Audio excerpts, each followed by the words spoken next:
महाराज के परम शिष्य परम पूज्य मुनि श्री प्रमाण सागर जी महाराज के चरणों में सभी की ओर से कोटि कोटि वंदन। परम पूज्य मुनि श्री संधान सागर जी महाराज के चरणों में सभी की ओर से कोटि कोटि वंदन। समस्त मुनि संघ के चरणों में सभी की ओर से कोटि कोटि वंदन। पूज्य गुरुवर के दिव्य सानिध्य में और उनके आशीर्वाद से आयोजित यह विशेष महिला धर्म सभा में आप सभी का स्वागत है।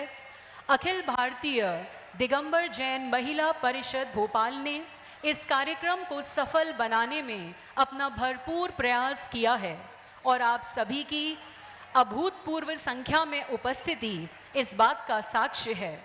आज हम सभी के हृदय में गुरु चरणों के प्रति जो समर्पण है, बस एक ही संकल्प है, धर्म की साधना और जिन शासन की आराधना।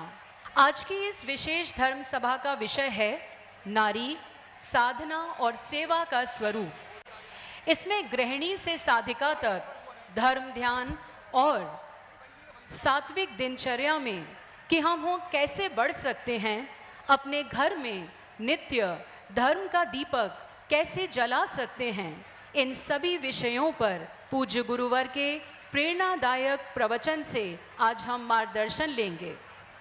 किसी ने सच ही कहा है, जिसके जीवन में गुरु नहीं उसका जीवन शुरू ही नहीं। और हमारे जीवन में तो हमारे पूज्य गुरुवर का सानिध्य अगर है तो हमसे भाग्यशाली कोई नहीं। आप सभी की ओर से गुरुवर को नमोस्तु गुरुवर, नमोस्तु गुरुवर। आइए अब हम सब बढ़ते हैं परम पूज्य आचार्य गुरुवर विद्यासागर जी महाराज के पावन चित्र के अनावरण की ओर। उनकी कृपा और आशीर्वाद से भरा यह क्षण हमारे जीवन को नई दिशा और ऊर्जा से भर देगा। उनकी शिक्षाओं का अनुसरण करते हुए हम सब आगे बढ़ें और जीवन को सार्थक बनाएं। मैं आमंत्रित करती हूं हम सभी की ओर से विशिष्ट अतिथि श्रीमती आशा विनायका जी एवं श्रीमती हीरामणि जी और इस आयोजन की मुख्य संयोजिकाओं को कि वो दीप प्रज्वलन एवं चित्र अनावरण की ओर प्रस्थान करें। गुरुवर के आशीर्वाद से हम शीघ्र दीप प्रज्वलन की ओर बढ़ रहे हैं।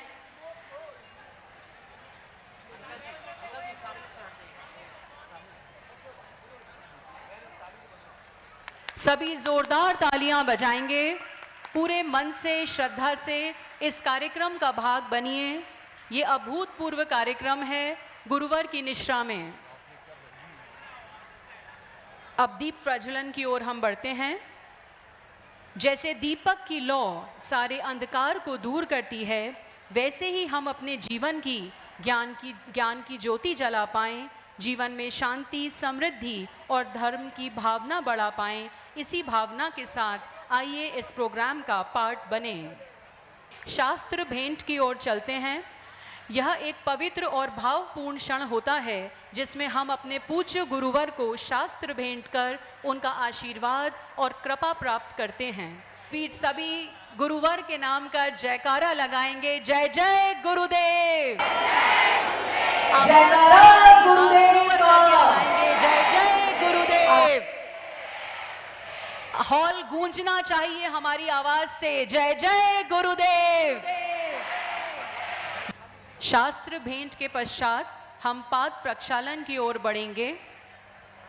शास्त्र भेंट के बाद हम पाद प्रक्षालन की ओर बढ़ेंगे।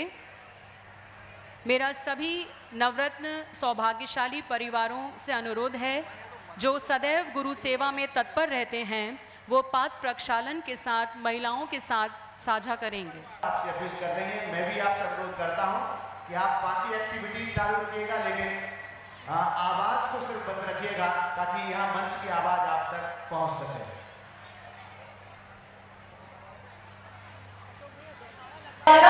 गुरुदेव का, गुरुदेव का। पाद प्रक्षालन के बाद हम मंगलाचरण की तरफ प्रस्थान करेंगे। मेरा निवेदन है कि अगर पाद प्रक्षालन हो गए तो आप महिलाएं मंच खाली कर दें, जिससे आगे अपने प्रोग्राम को हम स्वरूप दे पाएं। आप सभी का उत्साह दिख ही रहा है। जय घोष में साथ देंगे जब तक सूरज चांद रहेगा। जयकारा गुरुदेव का। बोलेंगे सब, जब तक सूरज चांद रहेगा। हाथ ऊपर करके बोलेंगे जब तक सूरज चांद रहेगा। सांसों में जब तक प्राण रहेगा, जब तक सूरज चांद रहेगा। अब मैं आमंत्रित करती हूं जीतो ग्रुप के सदस्यों को, जो पूज्य गुरुवर श्री प्रमाण सागर जी महाराज के प्रति अपनी निष्ठा, श्रद्धा और गुरु भक्ति को व्यक्त करते हुए मंगलाचरण की प्रस्तुति देंगे। इस प्रस्तुति में शामिल हैं पूजा प्रशांत जी जैन, निधि संदीप जी जैन, शिल्पी शैलेश जी चौधरी, प्रियंका प्रियंक जैन जी, निधि रोहित जैन जी, तृप्ति सचिन जैन जी और मीनू अमित जैन जी। हम सभी इस प्रस्तुति में शांत रहकर साथ निभाएं। मंगलाचरण की ये प्रस्तुति हम सभी की ओर से गुरुवर के चरणों में समर्पित।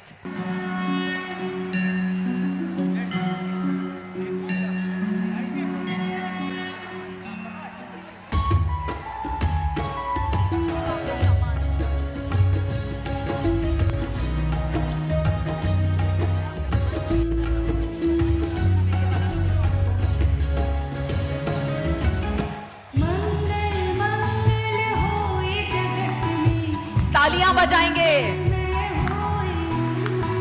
मंगल मंगल होए जगत में, सब मंगलमय होए। सब ताली बजा के शामिल होंगे।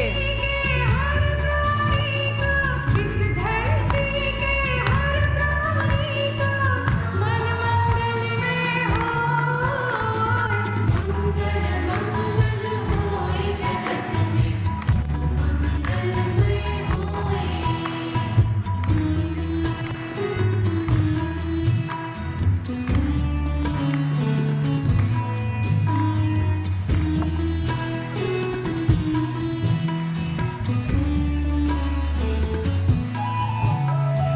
कहीं क्लेश कालेश रहे ना, दुख कहीं भी होए। मन में चिंता भय न सतावे, रोग शोक नहीं होए।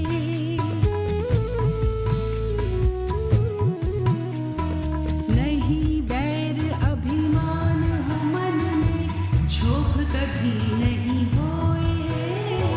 मैत्री प्रेम का भाव रहे नित, मन मंगलमय होए। मंगल मंगल होए जगत में, सब मंगलमय होए। मंगल मंगल होए जगत में, सब मंगलमय होए।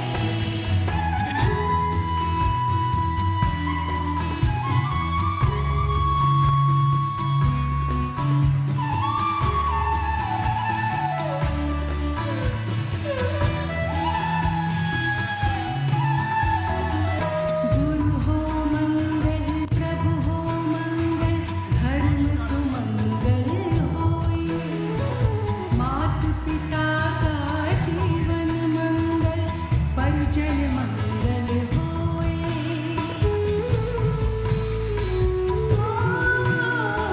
जन का मंगल, गण का मंगल, मन का मंगल होए।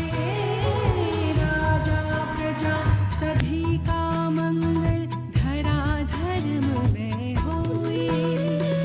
मंगल मंगल होए जगत में, सब मंगलमय होए।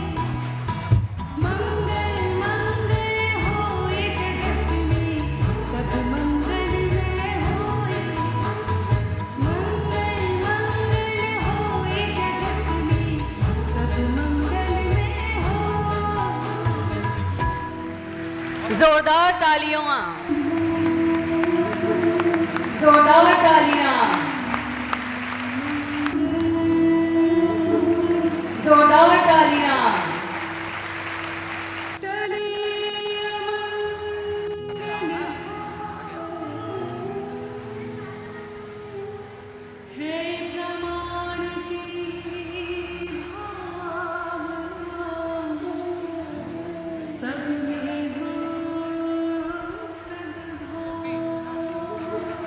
जोरदार तालियां। इस सुंदर प्रस्तुति के बाद आइए हम सभी बढ़ते हैं गुरुवर को अपना आदर समर्पित करने को। सभी महिला मंडल की प्रतिनिधि श्रीफल भेंट करने के लिए उत्सुक हैं। मैं बीच में एक बार जयकारा लगा देंगे। जयकारा गुरुदेव का, जयकारा गुरुदेव का। आगे इस पूरे आयोजन में एक बहुत बड़ी कड़ी और योगदान हमेशा रहती है गुणायतन परिवार। ये इतना बड़ा विशाल जो हमने अरेंजमेंट है गुणायतन परिवार की ओर से, मैं चाहूंगी नरेंद्र भैया टोंगिया आए और गुरुकुलम की समिति भी आए। हम सब आपका स्वागत करना चाहेंगे। हाँ, विनीत भैया गोधा जी, सभी गुणायतन के और गुरुकुलम के पदाधिकारियों से मेरा अनुरोध है, सबके कंबाइंड एफर्ट से ही इतना बड़ा आयोजन संभव हुआ है। बस हमारा प्रोग्राम स्टार्ट होने के महिला मंडल की जो प्रतिनिधि हैं, सभी गुणायतन परिवार के सदस्य, सभी गुरुकुलम परिवार के सदस्य, हमारे नवरत्न परिवार, सभी लोगों का बहुत बड़ा योगदान रहा है कि इतनी बड़ी संख्या में बारिश के इस मौसम में इतनी बसेस को अरेंज करके और सबको एक छत के नीचे लाने का काम सबने किया है। जोरदार तालियां सभी के लिए, जोरदार तालियां सभी के लिए। नवरत्न परिवार, गुणायतन परिवार, गुरुकुलम की टीम और महिला परिषद की पूरी टीम। मैं चाहूँगा रचना मैडम भी हम लोग, रचना दीदी हम लोगों के साथ आएँ और गुरुकुलम की टीम में साथ में श्रीफल भेंट करेंगे। इस आग्रह पर रचना दीदी हम लोगों के साथ में ज्वाइन करें।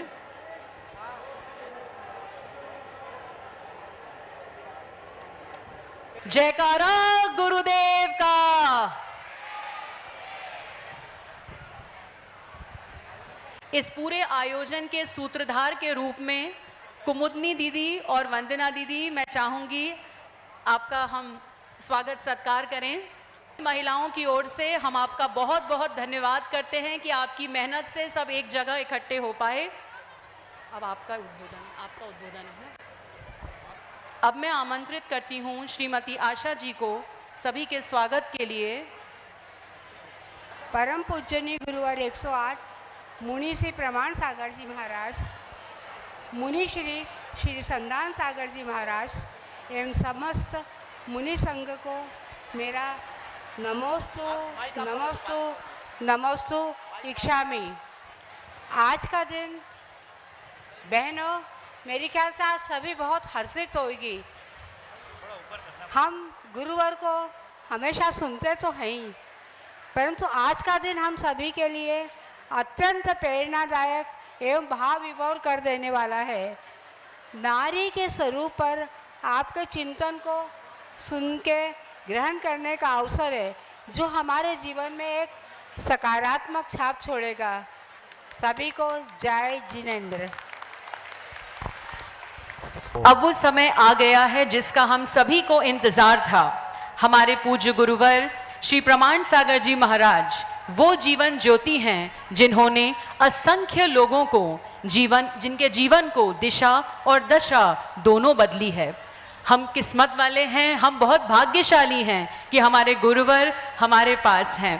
आइए हम सभी मिलके भावना बहते हैं कि गुरुवर ऐसे ही हमारे साथ रहें और गुरुवर के लिए एक बार और जयकारा करेंगे। जब तक सूरज चांद रहेगा, आवाज थोड़ी तेज, जब तक सूरज चांद रहेगा।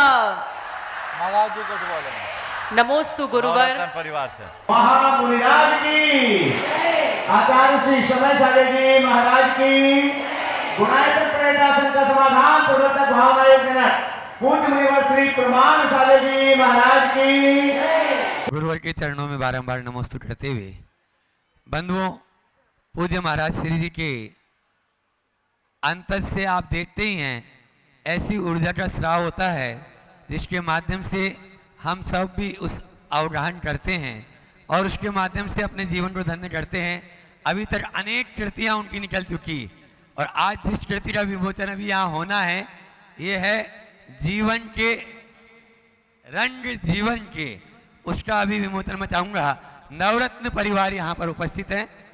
जितने भी अपने बीच में निशाजी भारिल जो चातुर्मास चक्रवर्ती परिवार से, राजेश जी की धर्मपत्नी चातुर्मास चक्रवर्ती पटरानी हैं, तो वे आ जाएं और उनके साथ में नवरत्न जितने भी अपने बच्चे बने हैं वे भी यहाँ पर उपस्थित होकर केवल महिलाएं हैं।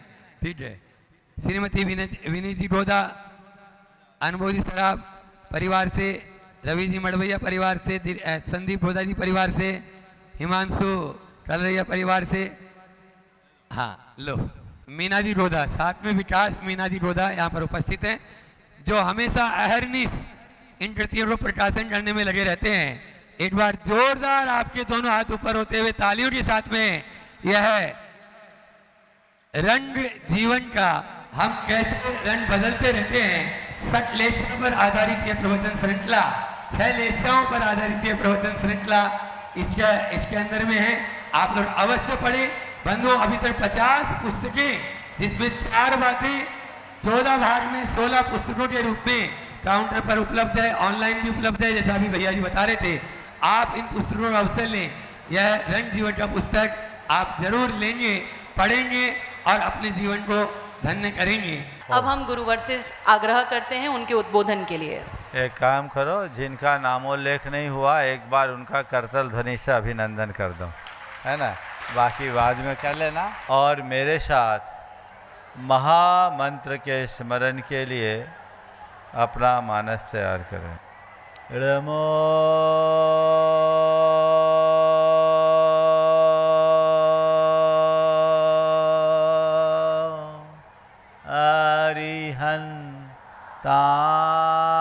अरिहन्ताणं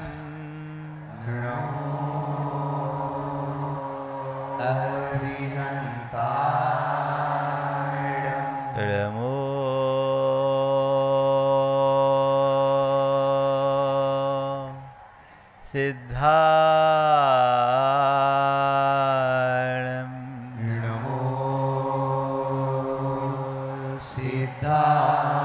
सिद्धाणं नमो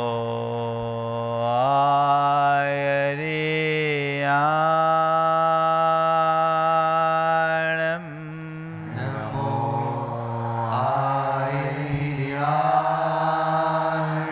नमो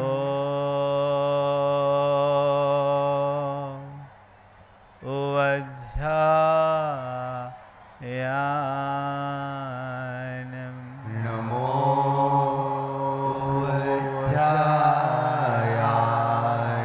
नमो लोये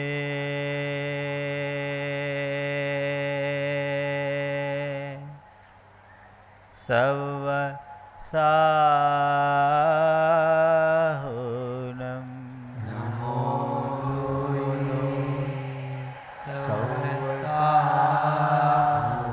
ऐसो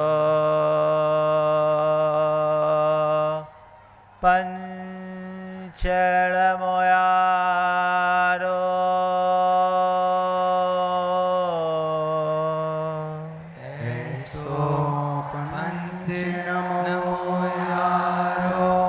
सवपाव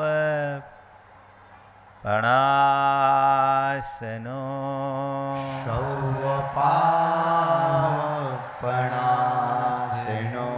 मंगलालं च सवेसिं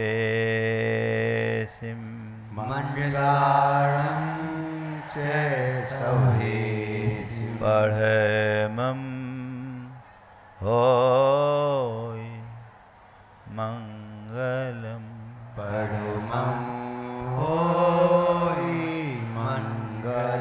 जय बोलो देवादिदेव 1008 श्री भगवान महावीर स्वामी की जय जय जय। अहिंसा परमो धर्म की जय जय जय। परम पूज आचार्य गुरुवर श्री विद्यासागर जी महाराज की जय जय जय।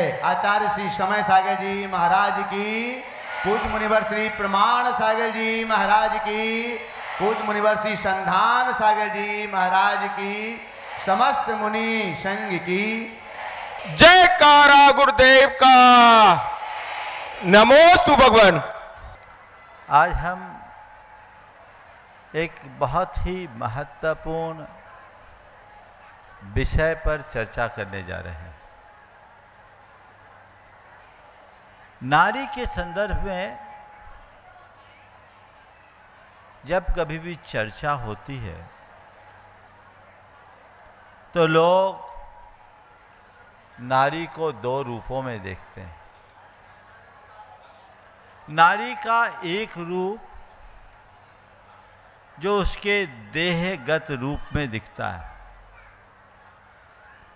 जब हमारी दृष्टि नारी के शरीर के प्रति केंद्रित होती है तो हमें वह केवल एक भोग्या के रूप में दिखाई पड़ती है। लेकिन जब हमारी दृष्टि नारी की गुण गरिमा की ओर जाती है तब हमें वह सेवा और साधना की प्रतिमूर्ति दिखाई पड़ती है। भारत की संस्कृति में नारी को एक देह के रूप में नहीं देखा गया। नारी को उसके विराट स्वरूप में लक्षित किया गया है। पश्चिम की अवधारणा में और भारतीय दृष्टिकोण में मौलिक अंतर है। पश्चिमी अवधारणा में नारी केवल नारी है एक स्त्री के रूप में, और भारतीय मान्यता में नारी सेवा, साधना, संयम और त्याग की प्रतिमूर्ति है। आज मैं उसकी ही बात करने जा रहा हूं। नारी जाति में ये दोनों रूप युग युगांतरों से दिखते आ रहे हैं और हमें इस बात का गर्व है कि आज भी नारी जाति ने अपने उस स्वरूप को सुरक्षित रखा है। सेवा और साधना का वह रूप आज भी उसमें परिलक्षित हो रहा है। हम थोड़ा गहराई में उतर करके देखें, नारी जीवन में सेवा किस रूप में और साधना किस रूप में। नारी को यदि हम केवल एक घर गृहस्थी संभालने वाली स्त्री के रूप में देखते हैं तो हमें उसका एक अलग रूप दिखता है। लेकिन नारी के समग्र व्यक्तित्व को सामने रखकर देखते हैं तो घर परिवार से लेकर समाज व्यवहार तक उसकी सेवा दिखती है। नारी बच्चे को जन्म देती है, माँ कहलाती है, और वह माँ पेट से ही अपने बच्चे की सेवा में निरत रहती है। और उस घड़ी में वह कोरी सेवा नहीं करती, अपितु अपने बच्चे के भविष्य को सुरक्षित रखने के लिए, उसके प्राणों को संरक्षित रखने के लिए अपने सुखों का भी परित्याग करती है। यह उसकी साधना का रूप दिखाई पड़ता है। उसके उपरांत ये यही नहीं रुकती, 9 माह तक पेट में सेवा और साधना के साथ गर्भस्थ शिशु का लालन पालन करते हुए प्रसव के क्षणों में प्रसूति की तीव्र वेदना को सहनशीलता से सहती है। यह उसकी साधना का उत्कृष्ट रूप दिखाई पड़ता है। एक संतान को जन्म देना भी नारी की सेवा और साधना का जीवंत रूप है। और यहीं उसकी यात्रा नहीं रुकती। संतान को जन्म देने के बाद उसका ठीक रीति से लालन पालन करना, उसे अच्छे संस्कार देना, उसके जीवन को गढ़ना और उसके लिए अपना सर्वस्व अर्पित करना नारी की सेवा ही नहीं, एक प्रकार की तपस्या बन जाती है जब वह खुद गीले में रहकर अपने बच्चे को सूखे में सुलाती है। ये उसकी साधना है। इसकी साधना यही नहीं रुकती। अपनी संतान को बड़ी करने के लिए वो अपना एक एक पल समर्पित करती है, उसके लिए अपना श्रम न्यौछावर करती है, उसके भरण पोषण का परिपूर्ण ध्यान रखती है और अपने ममत्व के सिंचन से संतान का भावी भविष्य गढ़ती है। यह उसके सेवा का चरम रूप है। नारी के इस रूप के साथ हमें वो अपनी संतान का जीवन तो गढ़ती ही है, घर परिवार में धर्म साधन भी करती है, त्याग तपस्या भी करती है, व्रत उपवास भी करती है। ये नारी का रूप दिखता है। अगर हम देखें तो ऊपरी तौर पर नारी के 4 रूप हमारे सामने हैं। एक माँ का रूप, एक पत्नी का रूप और एक बेटी या बहन का रूप और एक त्यागी व्रती साध्वी आरिका का रूप। ये चारों रूपों में सेवा और साधना जीवंत दिखती है। नारी के माँ के रूप को तो मैंने आप सबके समक्ष रखा ही।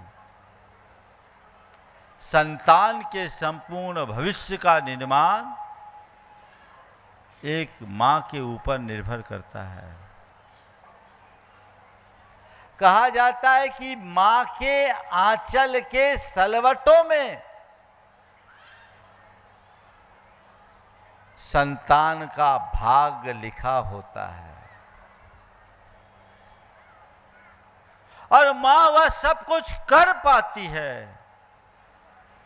अपनी निष्ठा पूर्ण त्याग तप सेवा और समर्पण के बल पर। जब हम उसके दूसरे रूप को देखते हैं, पत्नी के रूप को,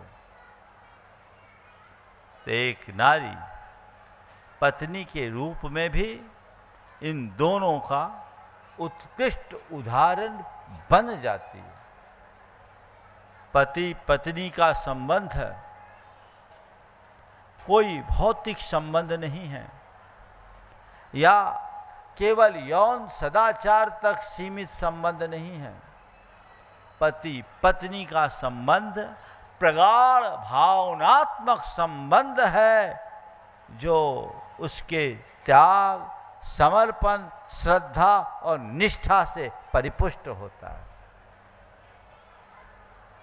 वो उसमें पत्नियां हमारे समाज की अनेक नारियां हुई, चाहे वो सीता जैसी हो, चाहे वो चेलना जैसी हो, चाहे वो अनसुईया जैसी हो, चाहे वो सोमा सती जैसी हो। ये सब पत्नियां थी,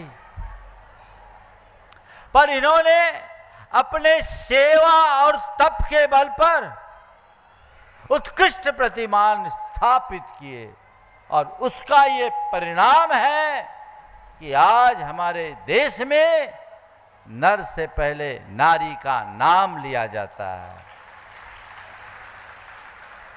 सीता पहले है, राम बाद में, राधा पहले है, श्याम बाद में, मां पहले पिता बाद में। ये क्यों?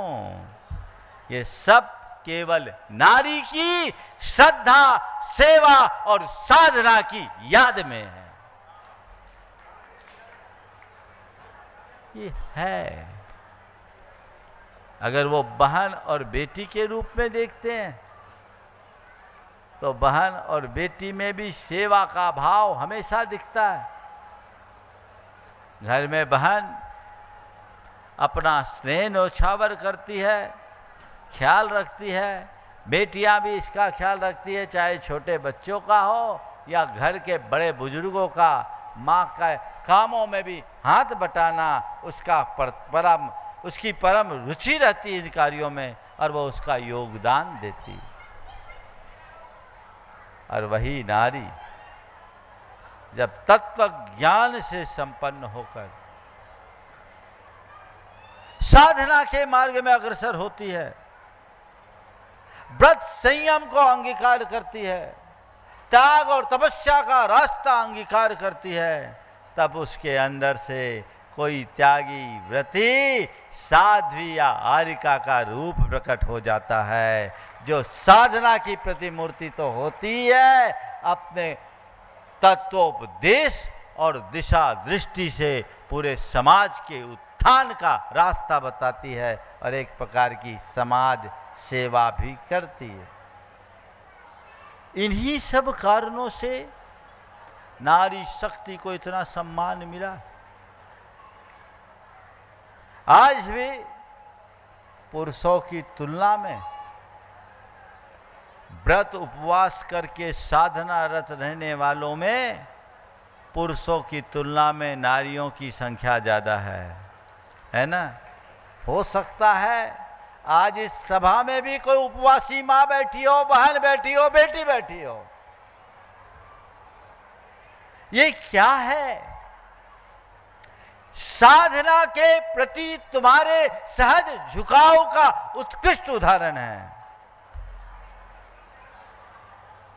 ओम।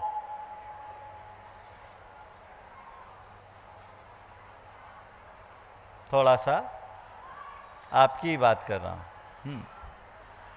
साधना का उत्कृष्ट उदाहरण है, लेकिन आज के संदर्भ में जब हम विचार करते हैं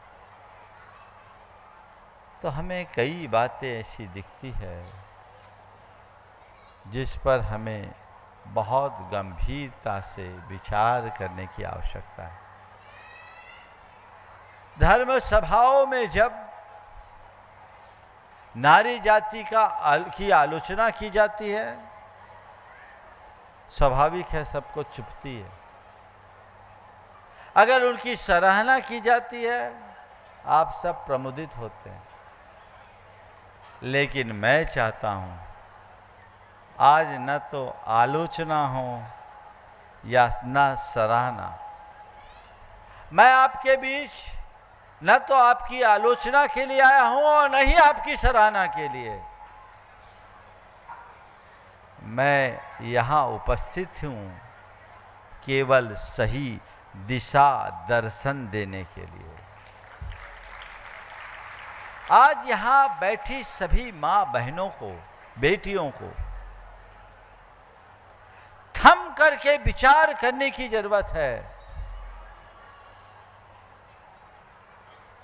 मैं क्या हूं और मुझे क्या होना चाहिए।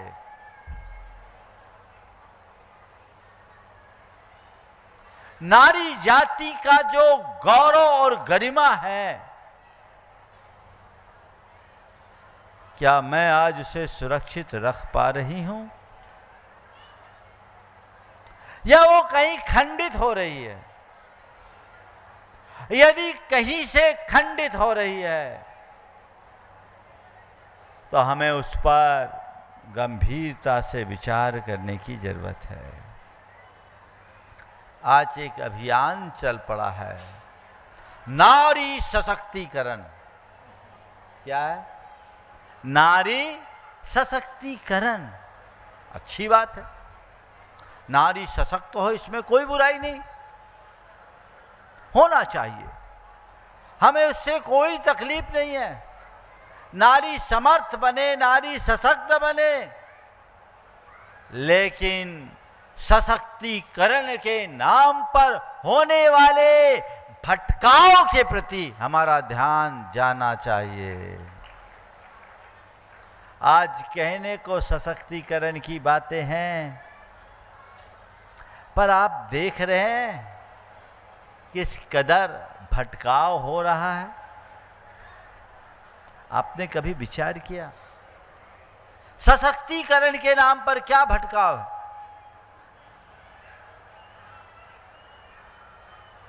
नारी का समर्थ होना यानी उसके नार्योचित गुणों और कर्तव्यों में और निखार आना, उसके हृदय में जो सहज ममता, धृति, क्षमा, सहनशीलता, करुणा जैसे उदात्त गुण हैं उनका विकास होना, इस त्रैन गुणों से उसका मंडित होना। सच्चे अर्थों में नारी के सशक्त होने का अर्थ तो यही है। यदि साधारण शब्दों में मैं कहूं तो नारित्व की पुष्टि ही नारी का सशक्तिकरण है। लेकिन आज सशक्तिकरण के नाम पर समाज की समग्र नारी जाति को ठगा जा रहा है और उसका सर्वस्व लूटा जा रहा है। उसे पता नहीं चल रहा है कि वो कहाँ ठगी जा रही है, कहाँ वंचित हो रही है, कहाँ पीछे जा रही है। नारी का पढ़ लिख करके आगे बढ़ना, अपने पैरों पर खड़ा होना कतई बुरा नहीं है, लेकिन सशक्तिकरण के नाम पर अपने आप को पुरुष बनाने की होड़ में लग जाना कतई अच्छा नहीं है। आप किसको मानते हैं सशक्तिकरण? पुरुषों के समान वाणी में कठोरता लाना, पहनाव में उन्मुक्तता रखना और व्यवहार में तीखापन लाना, यही है आपका सशक्तिकरण क्या? ये क्या है? इसका कुपरिणाम क्या है? तुम्हारे अंदर जो प्राकृतिक गुण है वो खंडित हो रहे हैं और जो नहीं है वो प्रकट हो रहे हैं। वो हो नहीं सकते। हमेशा एक बात ध्यान रखना, हमारी श्रेष्ठता किसी की नकल करने से नहीं, खुद की प्रगति करने से बढ़ेगी। आप लोग पुरुष होना क्यों चाहती? पुरुषों की बराबरी क्यों चाहती? पुरुषों जैसा जीवन क्यों चाहती?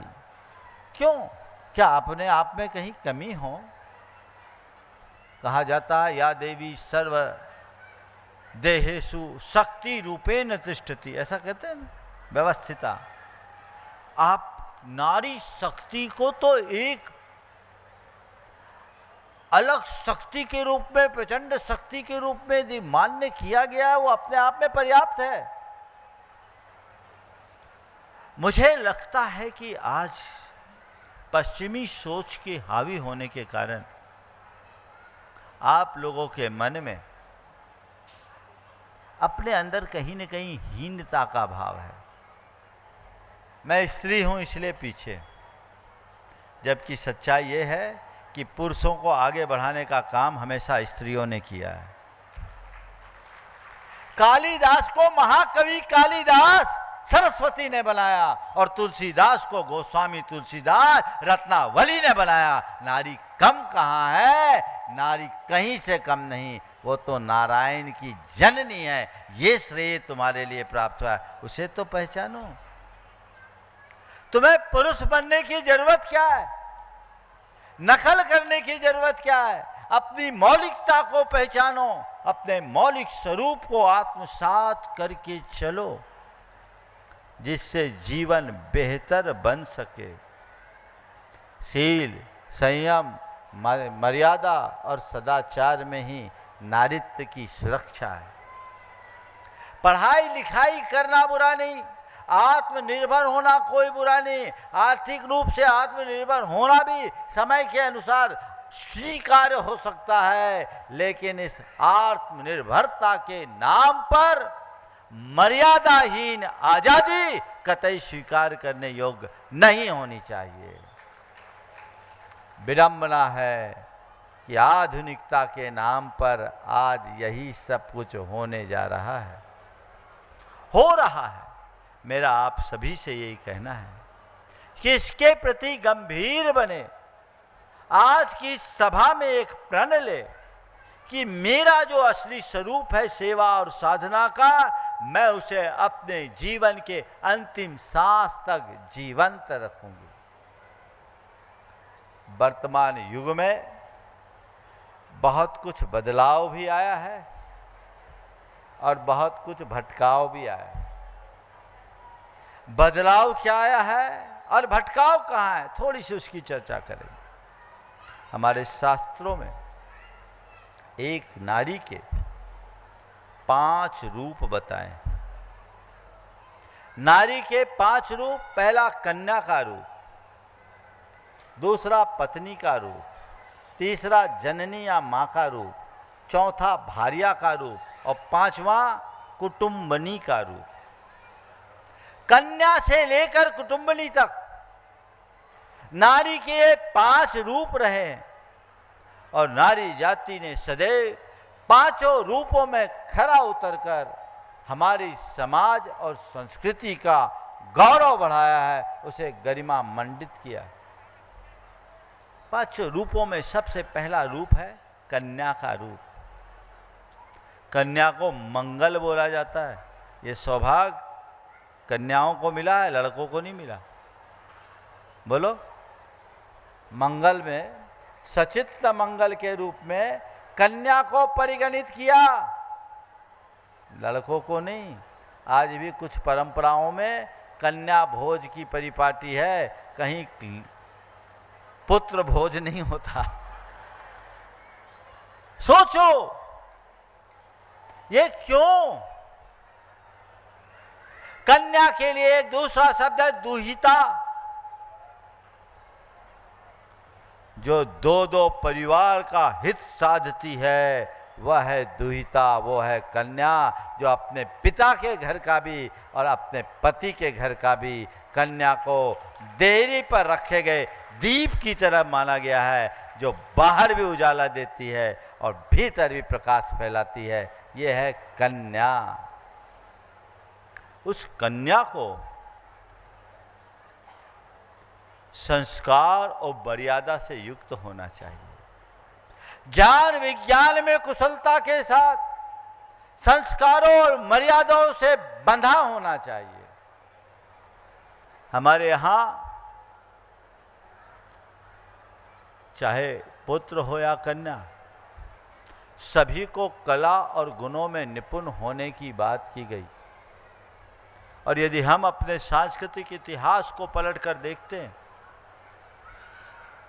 तो पाते हैं कि हमारे तीर्थंकर ऋषभदेव ने अपनी बेटियों को पहले पढ़ाया, बेटों को बाद में। बोलो, अक्षर और अंक विद्या किसको दिया? ब्राह्मी और सुंदरी को। हम तो मुग्ध हो गए प्रसंग पढ़कर कि भरत चक्रवर्ती को तो नृत्य और बाहुबली भरत को नृत्य विद्या और शस्त्र विद्या की बात की। क्यों? इस संदर्भ में आचार्य जिनसेन ने लिखा है, नारी च गुणवती धत्ते सृष्टे रग्रिमं पदम। गुणवान नारी अभ्युदयकारी, और उसके संस्कारों का बीजारोपण तब होता है जब वो कन्या होती है। कन्या एक कोमल कली की भांति होती है। यदि उसे सही संस्कारों से सिंचित किया जाए तो वो पूरे कुल का गौरव महिमा मंडित करती है और पूरे समाज का मान बढ़ाती है, संस्कृति की सेविका बनती है। कन्या के अंदर ये चीजें होनी चाहिए। हमारे प्राचीन आदर्शों में एक से एक ऐसी कन्याओं के रूप मिलते हैं। वर्तमान में हम सूचना और टेक्नोलॉजी के युग में जी रहे हैं। हमारे पास ज़्यादा अच्छे साधन हैं और आज की कन्याएं पहले की अपेक्षा ज़्यादा पढ़ लिख गई है और आर्थिक रूप से भी बहुत अंशों में आत्मनिर्भर बन रही है। ये एक बदलाव है जो स्वागत योग्य है, लेकिन एक भटकाव भी देखने को मिलता है। वो ये है कि आज की कन्याएं पूरी तरह से उच्छृंखल, नियंत्रण विहीन और अशोभन कार्यों में जुट गई। शील, संयम और सदाचार की भावनाएं अब विलुप्त होने लगी है और ये गर्लफ्रेंड और बॉयफ्रेंड का ट्रेंड पता नहीं क्या कर रहा है। ये विचार करने योग्य है। ये बहुत बड़ा भटकाव है। पहले हमारी कन्याएं संस्कारों से मंडित होती थी। आज की कन्या सोशल मीडिया, फेसबुक, इंस्टाग्राम में ट्रेंड कर रही है, चैट में मगन है ना। पहले कन्याएं माँ के काम में हाथ बटाती थी। आज की बेटियों को मोबाइल से फुर्सत नहीं है। बोलो, है ना ये भटकाव? घर घर की कहानी है। यहां बैठी जितनी भी 40-45 को पार किए हुए बहनें हैं, वे सब ऐसी बहनें होंगी जिन्होंने अपने जीवन के प्रारंभिक दौर में ही सेवा और संस्कार से अपने आप को मंडित किया होगा। अपने छोटे भाइयों या परिवार के बड़े सदस्यों की सेवा उनने बचपन में की होगी और 5वीं 6वीं क्लास से माँ के साथ की रसोई में जाकर खाना बनाने में या घर का काम निपटाने में हाथ बटाती होगी, है ना? बोलो, मैं गलत कह रहा हूँ? सब 45-50 साल की उम्र वाली जो पीढ़ी है उसके अंदर संस्कार होंगे, लेकिन आज की कन्याएं रोटी बनाना तक नहीं जानती। कहां से सेवा का भाव आएगा और कहां से संस्कार आएंगे? पहले संस्कार की बात थी, अब संस्कार की जगह स्क्रीन ने ले ली। ये एक बहुत बड़ा भटकाव है। क्या है ये भटकाव?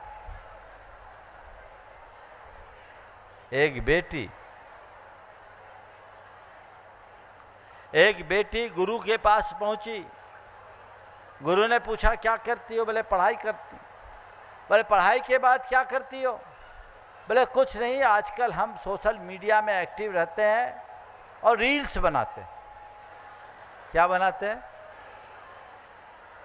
ये सब चीजें क्या है जो हमें दूसरों से तो कनेक्ट कर रहा है और खुद से तोड़ रहा है, अपनों से दूर कर रहा है। ये आखिर हमें कहां ले जाएगा? इसकी तरफ हमें ध्यान देना नितांत आवश्यक है। दूसरा है पत्नी। पत्नी का रूप बड़ा उत्कृष्ट रूप रहा है।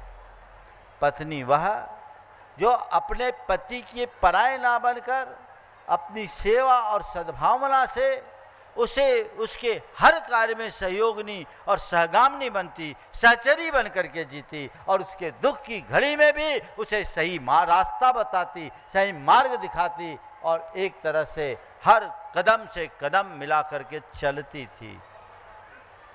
आजकल समय बदल गया, अब उसका स्थान क्या हो गया? हम क्यों झुके? पहले कर्तव्य की बात आती थी, अब उसका स्थान अधिकार ने ले लिया। कर्तव्य में सेवा थी, अधिकार में अहंकार आ गया जो घर परिवार को लील रहा है। इसका ये कुपरिणाम है कि आए दिन कौन वो राजा रघुवंशी जैसी दुर्घटनाएं, ये खौफनाक घटनाएं घटती है ना। क्या नाम था? घटना घटी नहीं इंदौर वाली जो शिलोंग में हुई थी, कौन सी घटना? नाम क्या था उनका? राजा रघुवंशी। और उस महिला का नाम क्या था? सोनम। अखबार में पढ़ता नहीं, आप लोगों से सुन के बता रहा हूं।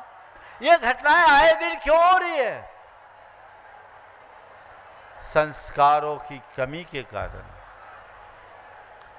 पत्नी जो सहचरी होनी चाहिए,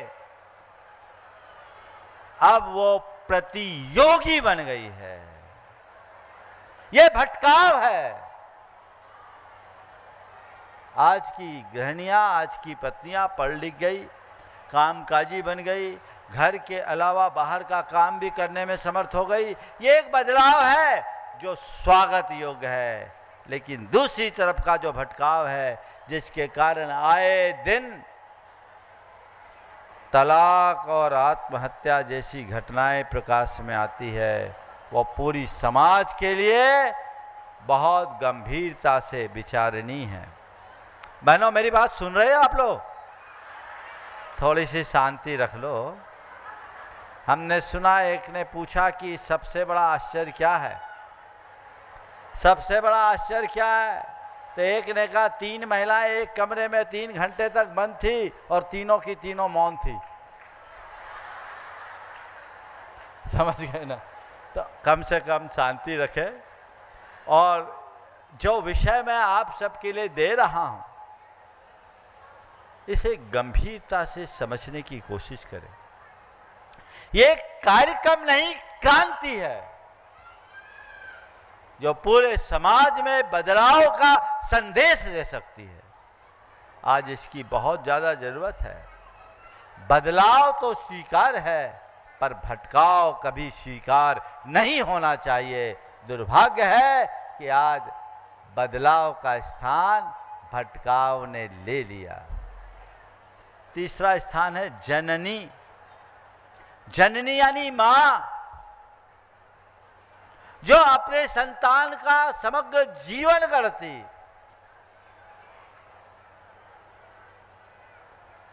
पहले मां अपने बच्चे के खातिर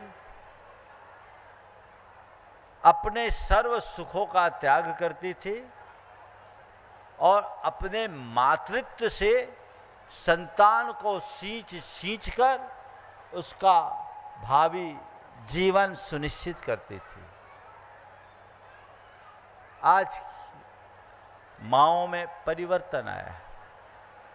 आज की माँ पढ़ लिख कर आगे बढ़ गई और आगे बढ़ने से बहुत अच्छे काम भी कर रही है। नौकरी पेशा है, कामकाजी है, ये अच्छी बात है। ये बदलाव है। पहले की अपेक्षा सुशिक्षित होना स्वागत योग्य बात है। लेकिन एक भटकाव दिखता है, वो ये है कि आज की माताओं को अपने ही बच्चों के लिए समय नहीं है। उनके बच्चे अब मोबाइल से पलने लगे हैं। गलत बोल रहा हूं मैं? हाँ, दूध पीते बच्चे को मोबाइल पकड़ा दो, है ना?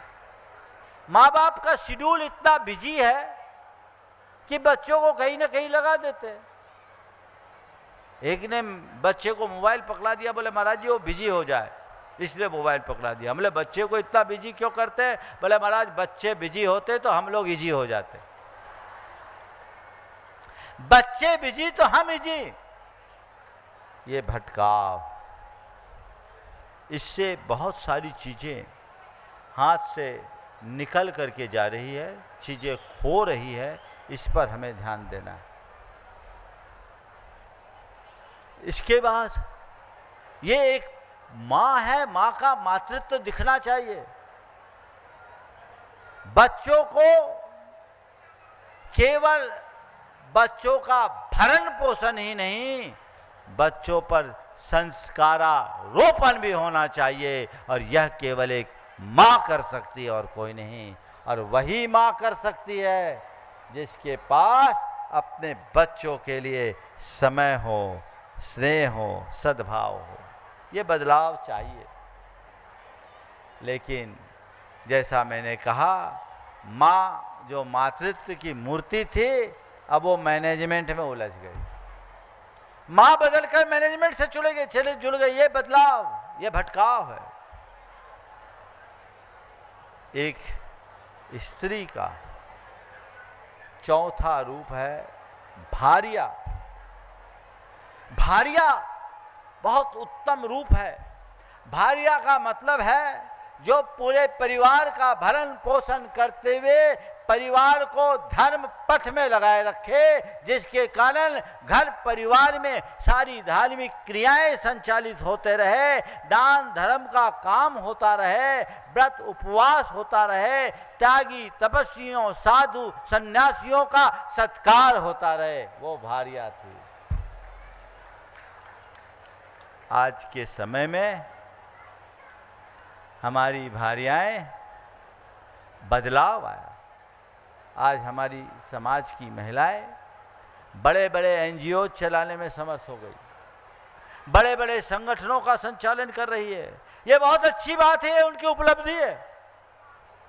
ये बदलाव स्वागत के योग्य है।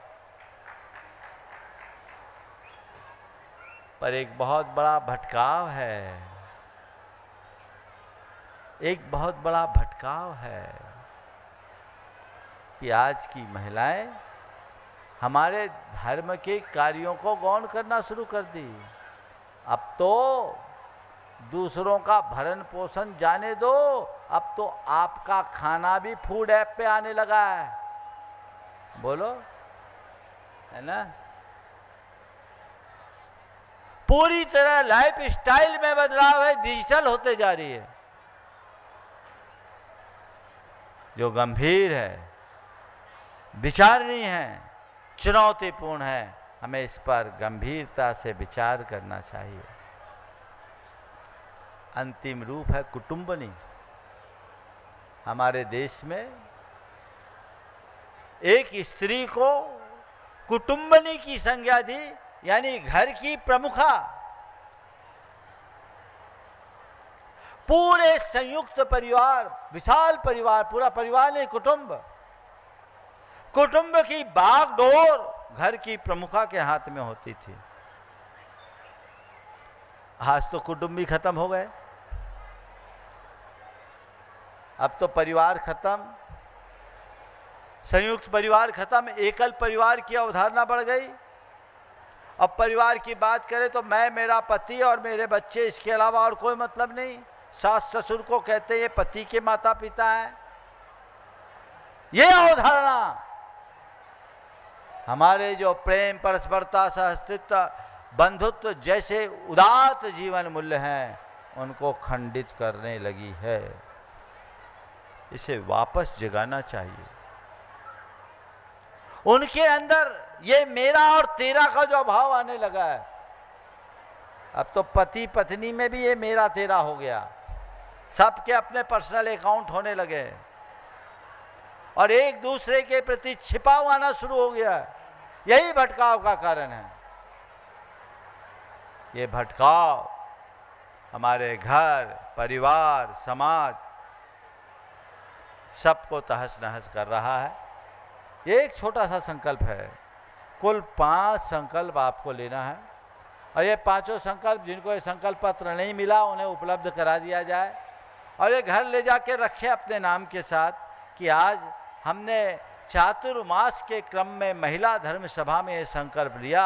एक ऐसा संकल्प जो मेरे घर परिवार में धर्म की ज्योत जलाने वाला। पहली बात, मैं प्रतिदिन कम से कम 10 मिनट धर्म के लिए निकालूंगी। दिक्कत है? बोलिए, उससे ज़्यादा आप लोग निकालती हैं। मैं प्रतिदिन कम से कम 10 मिनट धर्म के लिए निकालूंगी। मैं घर में धर्म का वातावरण बनाऊंगी और परिजनों को प्रेरित करूंगी। बोलिए, मैं घर में धर्म का वातावरण बनाऊंगी और परिजनों को प्रेरित करूंगी। मैं भावना योग के चारों चरणों प्रार्थना, प्रतिक्रमण, प्रत्याख्यान व सामायिक का अभ्यास यथासंभव नियमित रूप से करूंगी। करेंगे आप? हाथ उठा दीजिए। बहुत सुंदर। मैं क्रोध, ईर्ष्या, लोभ, मोह, असंयम आदि को पहचान कर उन्हें कम करने का प्रयास करूंगी। खत्म तो नहीं होगा मुझे पता है, पर कम तो हो सकता है ना। और आपका पांचवा, मैं हर दिन एक सद्भावना का विचार अपने मन में घटित करूंगी और कम से कम एक शुभ कार्य अवश्य करूंगी। ये भाव अपने मन में जगाइए जो जीवन के बदलाव का आधार बनेगा। अब थोड़ा स्थिर हो जाए और भावना योग के लिए आप तैयार हो जाए। बहुत छोटा सा भावना योग। हे प्रभु, मेरे हृदय में ऐसी श्रद्धा जगा दो कि मेरा जीवन धर्ममय बना रहे। मेरा जीवन धर्ममय बना रहे। मुझ में सच्ची श्रद्धा हो, सद्भावना हो, प्रेम और दया का भाव हो। मैं शील, संयम, सदाचार